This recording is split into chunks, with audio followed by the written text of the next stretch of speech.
So the 49ers need to evolve defensively. That means it's a good thing that Robert Saleh is back as their defensive coordinator. He was here at the 49ers facility for his first press conference since rejoining the team, and he just so happened to talk about his own evolution as a defensive coordinator. For sure it's evolved. You're always trying to stay 2 years ahead of the offense. And, when we went to the Jets, there was a lot of different things that we started to do. And even now, while we have some things from the Jets, there's stuff that has evolved over the course of the last 4 years here. And obviously with the league that there's stuff happening. So we've, over this offseason, a lot of really cool concepts, a lot of really cool things. So some things are the same from the Jets. Some things are meshed. Some things are coming in that's new. So it's like I said, we're trying to stay a couple years ahead. A lot of it may seem similar, but there's a lot of nuance that makes it different. When you try to stay a couple years ahead, what exactly does that mean? Does that mean that you have to kind of project where you think offenses will be? For sure. There's always trends with offenses, and you can get an idea of what they're trying to do and what they're trying to get done, and you're just trying to pick up on those trends. I don't want to get into too much detail, but you're always trying to stay ahead of them. Saleh talked for over 10 minutes. We're only allowed to post a very limited portion of his press conference, but I can talk about it right now. I can go through all that the new 49ers defensive coordinator had to say. First, it was really interesting to me. He was asked about the parallels between 2025 and 2017 when he took the job in his first stint as the 49ers DC. And Saleh was quick to say that there aren't many parallels because the 49ers have way more talent now. He specifically mentioned Nick Bosa, Fred Warner, Deommodore Lenoir, Renardo Green. The cupboard was bare, and people knew this in 2017. Now, Saleh also mentioned that he has a tremendous amount of loyalty to Kyle Shanahan, John Lynch, Jed York, Parag Marathe, because they stuck with him. Remember back when the cupboard was bare in 2017 and 2018? A lot of people were calling for Robert Saleh to be fired. And Saleh today, this is a great quote. He said, "I have a tremendous amount of respect for this organization. They gave me so much. It wasn't easy, and it could have been very easy for them to move on from me. So I'm indebted to this organization and those men for the rest of my life. They stuck with me. I'm excited about the opportunity to go try to get it again with them."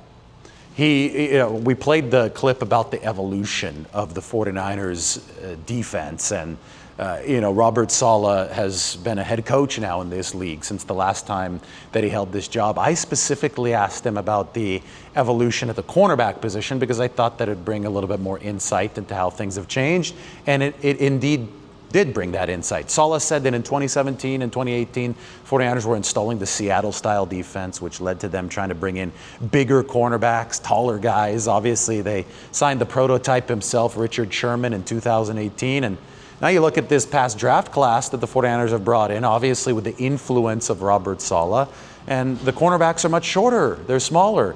And Saleh said that evolution goes back to 2019, when the 49ers first started playing the wide nine pass rush, but they started playing a whole lot more quarters on the back end. Joe Woods was the DB coach under Saleh that year. The 49ers have continued to evolve in the years since 2019. Saleh evolved with the New York Jets while he was the head coach there, and now they're really trying to meld a bunch of different things together. So the defense has changed.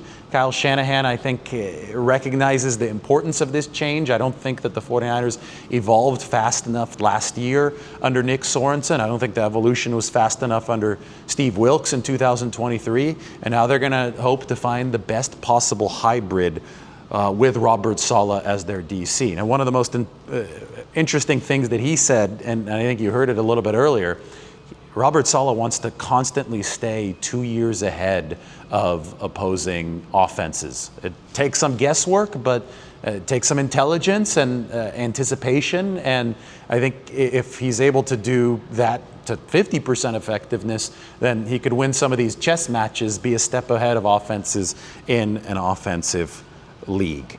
Came a fascinating discussion about the 49ers draft process. Obviously, they picked a whole lot of defensive players this year, and the joke was, and I think Jed York facilitated part of this joke by tweeting about Robert Saleh getting all these guys while the draft was happening. But the joke was that the 49ers were just trying to make Robert Saleh happy after bringing him back to the 49ers. Obviously, the draft board broke that way, but Saleh pointed out that there were many times where the 49ers had higher graded offensive players than the defensive players they ended up taking. Sometimes it's just luck of the draw. And I'm sure that Robert is happy that he's got the likes of Micah Williams, CJ West, Alfred Collins. I mean, we could go through all the names, and we will as we meet the rookies over the course of this rookie minicamp weekend. But I thought that it was really notable that Saleh talked about the cohesion that he sees in the 49ers draft process. He said, this organization will spend 3 to 4 weeks just grinding on tape, going deep into the 7th round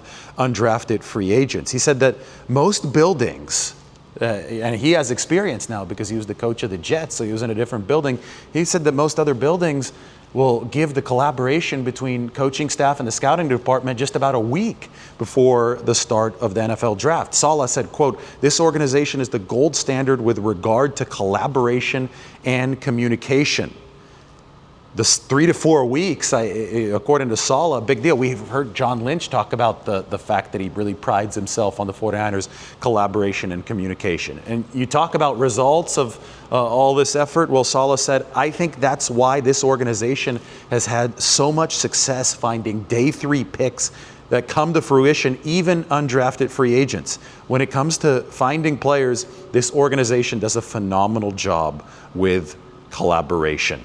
So we heard it from Lynch, we hear it from Robert Saleh, and I think that it carries some extra weight coming from Saleh since he was just with a different organization as the head coach of the New York Jets. Obviously, Saleh's big into all gas, no brakes. That is the mantra.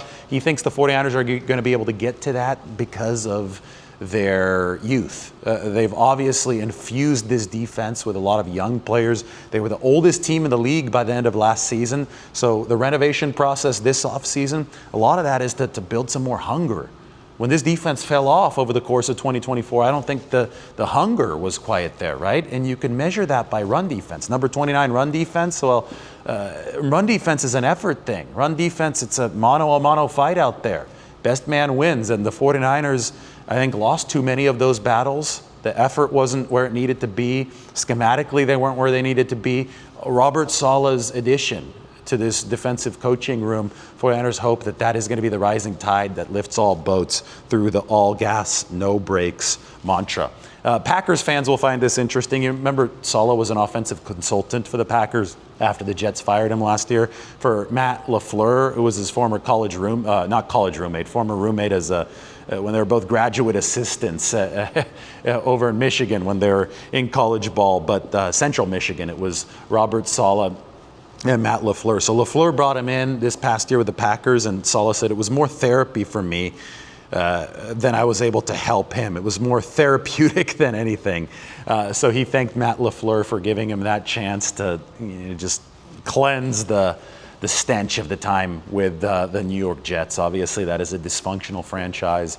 Robert Saleh now in a place where he had been welcomed before, where he had succeeded before, where they stuck with him before. That obviously was not the case in New York. As far as the rookies who are all arriving right now or flying to the Bay Area as we speak for rookie minicamp, Robert Saleh said it's going to be a crash course, and if any of them are worthy, they'll be on the field week 1. And I'll leave you with this quote from Robert Saleh because this is a direct response to one of the questions that I asked him. This is about the cornerbacks, and I know I talked about this a little bit, but since I want to relay this interview to you in as much detail as possible, this is Robert Saleh talking about the defensive evolution. Quote, as we evolved in 2019, there was a major shift in the way that we did things. When we first got here, we installed the Seattle system. As a staff, we evolved in 2019. We brought in the wide 9. We started implementing some quarters, and our third down pressure package completely changed. So the profile has changed at all 3 levels significantly.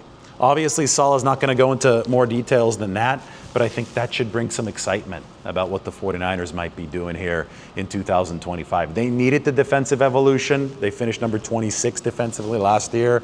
They ran out of gas. Injuries were a big part of it, but I think a lack of schematic imagination was also a big part of it. Saleh has succeeded once with this defense, and I think the 49ers really believe that he can succeed with them again. That was him talking about the 49ers schematic evolution moving forward into 2025.